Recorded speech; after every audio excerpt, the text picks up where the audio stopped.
Merry Christmas, everyone, and welcome to Church Online. We are starting a brand new series today called And He Will Be Called. Now, before we jump into that, let's take a trip down memory lane. These are some of the hottest Christmas toys of the past. Well, at least according to the internet. In 1973, the hottest Christmas toy that year was Pong. That's right, the little game where you had it was a video game with these little knobs where you tried to play tennis. I don't know, I wasn't alive for this. But fun fact, this is actually why the divorce rate peaked at 50% during the 70s. Now, 1978, we turned our attention off of our screens into the stars. Star Wars figurines were the hot toy for Christmas 1978. 1983, this was a Hallmark year. The Cabbage Patch dolls hit the market. Now, the Cabbage Patch doll craze actually inspired the 1996 Arnold Schwarzenegger movie, Jingle All the Way. You could not find them anywhere. 5 years later, in 1988, the hottest Christmas gift, the Nintendo Entertainment System, also known as How I Spent the Years 1991 to 1994. 1993, the number one toy that year was the Talk Boy, made famous by the Macaulay Culkin classic Home Alone 2, where he's lost in New York. It's great. 1996, I'm taking a break from my every 5 years thing to talk about the hot toy, the Tickle Me Elmo. I remember this. Actually, my school had a fundraiser where they auctioned one of these off for $1,000 Christmas of 1996. But fun fact about this actually inspired the Arnold Schwarzenegger movie Terminator 2, Judgment Day. 1998, the hot toy was Furby.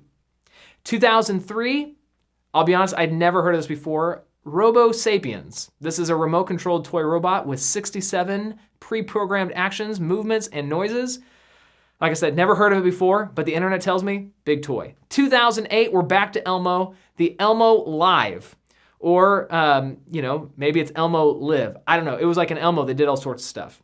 5 years later, we could not quit Elmo. Big Hugs Elmo was the hot toy of 2013. 2018, Boxer AI Robot. Yeah, and there's a lot of robots on this list here. I think we're all doomed. Story for another day. And then 2023, the hottest Christmas gift this year. Delaying 2024 and the next election as long as possible. That's all we want for Christmas this year. But one of the joys of Christmas is the expectation and the anticipation about that perfect Christmas gift. I mean, it's the whole premise of my favorite Christmas film, A Christmas Story. Christmas, at least in the American zeitgeist, has always been about expectation and anticipation. See, when you're a kid, it's about what you hope to find under the tree. When you're in college, it's the anticipation of a finished semester. When you're older, it's who is going to be with you when you celebrate Christmas morning. And you know why? It's because Christmas has always been a season where we look forward to a time that is better. The definition of hope is a feeling of expectation and a desire for a certain thing to happen. But what happens when hope is sucked out of the room? There's a lack of interest in things that used to be passions. Suddenly you're starting to describe life in terms of stuck or I'm oppressed. Maybe you're experiencing depression, or you tend to lean towards substance abuse or physical ailments. There was a 1974 study that showed that hopelessness was one of the best predictors of suicidal ideation. And it just kind of shows what we all know. When you lose hope, you lose everything. Now, roughly 750 years before Jesus, there was a Hebrew prophet named Isaiah who was living in a world devoid of hope. See, the Hebrew people were at a crossroads. Were they going to trust in God's promises or conventional wisdom? Would they be the people of promise or the people of the world? See, there was a threat rising in the east. The Assyrians were posturing themselves. Now, eventually, they would conquer Isaiah's neighbors and cousins, the northern kingdom of Israel. But Judah, at that time, was led by a king who was clever, but not wise. And there's a difference between the two. Do you know people who know a lot and are convinced that they're incredibly smart, but they just make dumb decisions all the time? Now, for Isaiah, his king, King Ahaz, I don't think King Ahaz and the people of Judah saw it this way. See, Ahaz was the king of Judah during Isaiah's lifetime, and the reason that hope was sucked out of the room. See, Ahaz had a choice. Does he choose God or does he choose something else? See, to us in a church service and watching online to a church, talk about this, where it's like the solution is simple. You choose God, he'll come through. But Ahaz struggled with the same challenge that we do. And that is when things go wrong, we think we know what's right. In 2 Kings 16, it tells the story of Ahaz. And here are just the fast facts about the guy. He took the throne when he was 26. The writer of 2 Kings gives this indictment about him, though. He did not do what was pleasing in the sight of the Lord his God, as his ancestor David had done. See, before everything goes wrong, it even says that he sacrificed his own son in the fire. He made a sacrifice to another god of his own child. See, things start to unravel for Ahaz. He's attacked by 3 different nations who are teaming up on him. Ahaz is at a crossroads. Where do you go from here when you have 3 different nations all coming in from either side? Now, the prophets are warning him. The word of God, it was present in Jerusalem. There's the example of good, godly kings in his history books. And once again, to us watching to a church online, we're like, the solution is so easy, Ahaz. Choose God. He'll come through. But where do you turn when the challenges are big and the tasks are daunting? And it's the same battle that we face today. Am I trusting in God or am I trusting in conventional wisdom? See, there are times when trusting God is in conflict with what feels right. It's like lying to get out of a jam versus just telling the truth regardless of the consequences. Maybe it's lashing out at those who have offended you, maybe instead of loving your enemies. It's the battle between stinginess or generosity, following your heart versus following the Spirit of God. And here's what I want you to know. Trusting God is undefeated as the right choice. So then, if that's the case, why don't we trust God more then? Proverbs 12:15 puts it this way, and I love the Message translation. Fools are headstrong and they do what they like. Wise people take advice. Once again, when things go wrong, we think we know what's right. Now, this creates all sorts of conflict for us because one bad decision leads to 2, and then you double down. Ahaz doubled down on his bad decision streak. 2 Kings 16, starting in verse 7, says it this way. King Ahaz sent messengers to King Tilgath-Pileser of Assyria with this message. I am your servant and your vassal. Come up and rescue me from the attacking armies of Aram and Israel.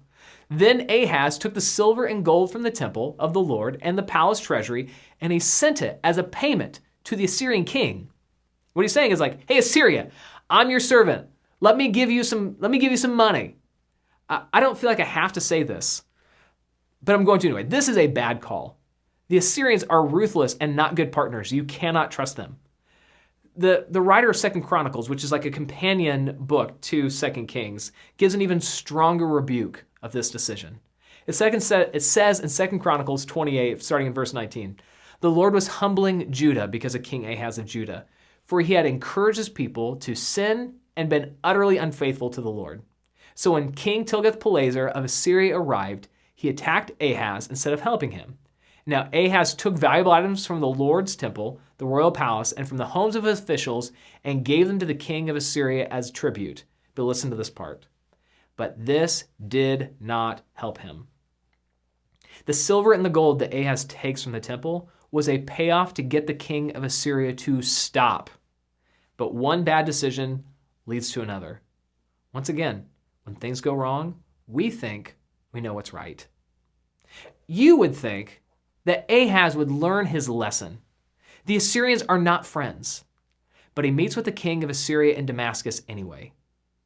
And rather than doing the right thing and getting out of this relationship, what he does, he goes and he visits with the king of Assyria and he sees an altar to an Assyrian god that the king had set up. And he says, I want one of those back in my temple.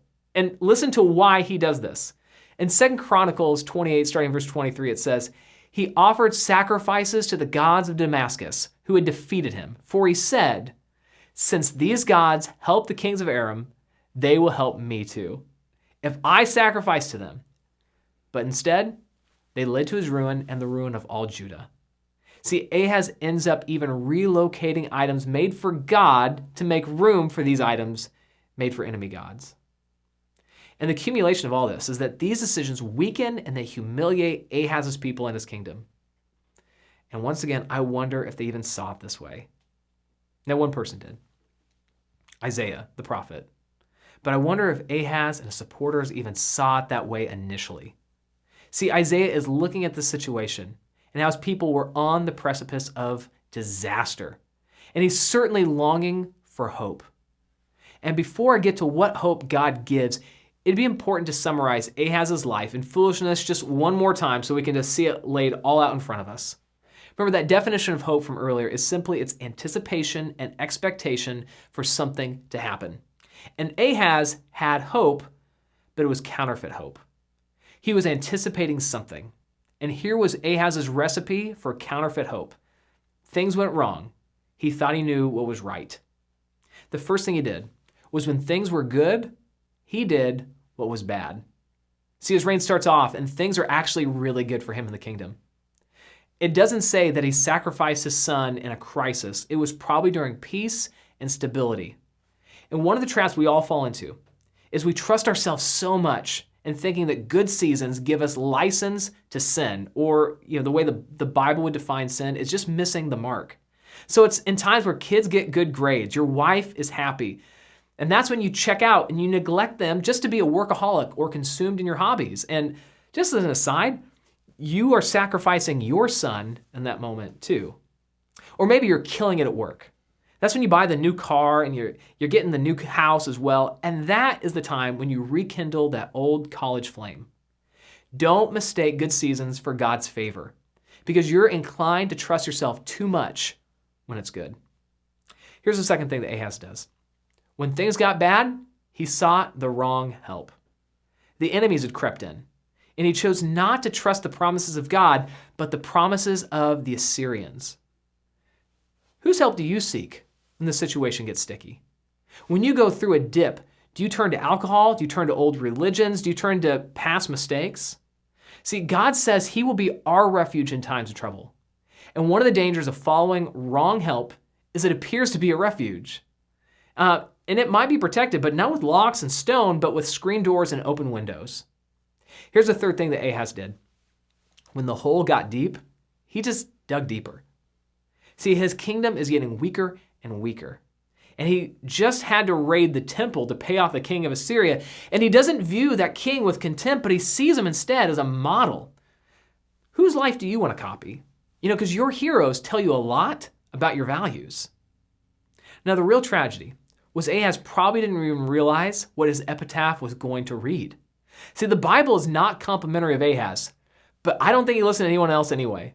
Now, why is that? Because when things go wrong, we think we know what is right.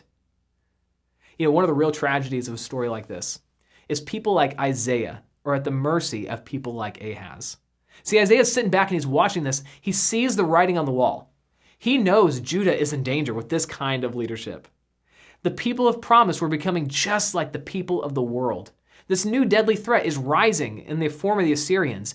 Ahaz is leading his people to disaster. The hope is being sucked out of the room. And frankly, if this is all there is, hope should be gone. Yet, God speaks to Isaiah and he tells him not to despair. Let's be honest. The news, it's not always great right now. It seems like there's nothing to anticipate or expect. Hope has left the building. If it's not the war in Israel, it's a new disease. If it's not a disease, it's the economy. If it's not the economy, it's politics. If it's not politics, it's a global incident. And if it's not a global incident, it's a natural disaster. See, it's a world devoid of hope that God speaks to Isaiah. And he encourages him to write this in Isaiah 9, 6-7. For a child is born to us, a son is given to us. The government will rest on his shoulders, and he will be called Wonderful Counselor, Everlasting Father, Prince of Peace. His government and his peace will never end. He will rule with fairness and justice from the throne of his ancestor David for all eternity. The passionate commitment of the Lord of heaven's armies will make this happen. See, out of the darkness of this hopeless chapter, God gives a picture of one to anticipate. See, a child would be born who would restore Judah to its rightful place, a good government and a peace that never ends. He would be like the good kings of the past, and God is committed to it. But just as significant, The first name he will be called, Wonderful Counselor. Now this child would be born, but he was not created at that point. The Son would be given. We're talking about the eternal Jesus being delivered to us. See, what's powerful for this moment in Isaiah's life is he's looking at the foolishness of Ahaz, and he's wondering, when is God going to right the ship? Where Ahaz fails, this child would succeed. Hope is coming, and no matter how bad Ahaz gets, this child would be good. But what does this mean for you? Yes, there is coming a day when our world will be made right. The longing we have for proper leadership, no matter where you're at in the political spectrum, will be met in Jesus. However, he can be your wonderful counselor even now. So we all want and need wise counsel in our life. See, when we come up against the impossible decisions, we need someone to speak truth to us. We need the source of wisdom to advise us. Frankly, we all need a therapist, someone to listen and give us a new perspective. And do you want the greatest therapist or counselor? And by the way, one who's free? This is who we're talking about. This child would be born 750 years after these events, and his name would be Jesus. See, where leaders like Ahaz and people like us fail, his counsel is good. Trusting Jesus is undefeated as the right choice. And frankly, Jesus is the source of all wisdom and truth. And even greater, when we do bad, he does what is good. When things go bad, he is there to help. And when the hole got deep, he laid himself in it. Our hope this Christmas Eve does not need to be counterfeit. This Christmas, our expectation and anticipation can be firmly planted in something that is true and something that is good. He is called Wonderful Counselor. God, thank you for your story of warning from the Old Testament. The God, you have redeemed a story that the people who lived through it would have said was one of the worst points of their lives. But God, we can see it today as an example of what not to follow, but rather, God, as a foreshadowing of a greater good that would come. And God, thank you for that greater good. Thank you for Jesus, who came as our wonderful counselor, whose wisdom would always be undefeated. God, I pray for those who need to hear your words of counsel today.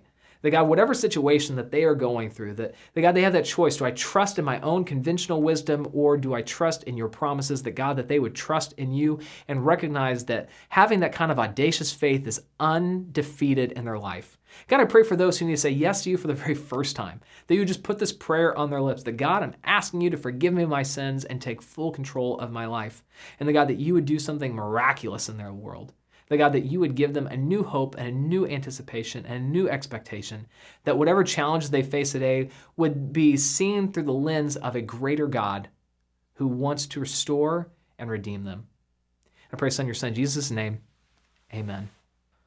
Hey, thank you for joining us today for Church Online. If you took a next step, I would love to encourage you in that. So go to fbcsd.com/next steps, because we'd love to get some things and encourage you along the way. Also, don't forget to like and subscribe. And over the next 3 weeks, we are continuing the series called And He Will Be Called. And I want to encourage you, hang with us. Watch all of these. We will release a new one every Sunday at 10:30. And I know it's going to help you in your spiritual life as well. Merry Christmas. We'll see you next week.